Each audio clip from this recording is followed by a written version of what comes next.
When does faith start? This isn't an easy question to answer, mostly because it looks different for different people. Now, ultimately, we could say it starts with God, and that's true.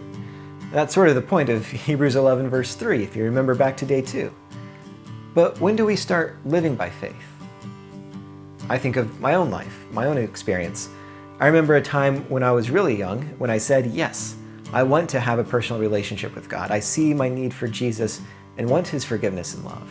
But even before that, I would have known about God. I believed in His existence. But then I think also of my dad's example. He may have known about God while growing up, but he didn't act on it. And people have asked me, so what did your dad do before he became a pastor? And only half-jokingly I reply, oh, he was a drug dealer. And there were quite a few steps between the two. The walk of faith does have different starting points for different people. And we saw that it took the birth of his first son for Enoch to start walking with God. And today we're going to start exploring the faith of Moses.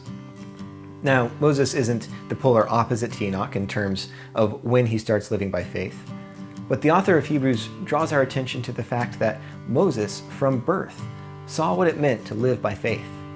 Let me read for us Hebrews 11 verse 23. By faith, Moses' parents hid him for 3 months after he was born, because they saw he was no ordinary child, and they were not afraid of the king's edict. The full story of this can be found in Exodus 2, but to sum it up, the sons of Isaac, or Israel as he came to be known, lived in Egypt for about 400 years. And during that time, they went from honored guests to an enslaved people. Out of fear, the Pharaoh of that time decided that he needed to control the population of the Hebrews, and so he ordered that all Hebrew baby boys were killed at birth.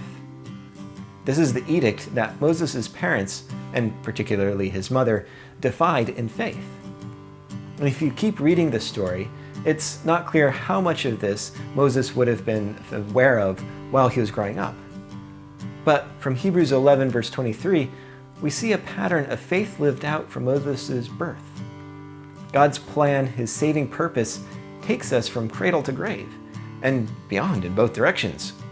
If you think about it, Moses' parents weren't surprised by the birth of their son. They needed to trust God's provision well before he was born and well before that 3-month period. They didn't know God's plan for Moses or the way that God would provide through Pharaoh's own daughter. But they acted on faith, knowing that God would provide and that God would act. As we reflect on the faith of these Old Testament characters this Advent season, take time today to consider your own faith. Where did it start and how is it growing? Where is God leading you from and where is He leading you to? Take time today to talk with God about your faith and what that will look like in your life.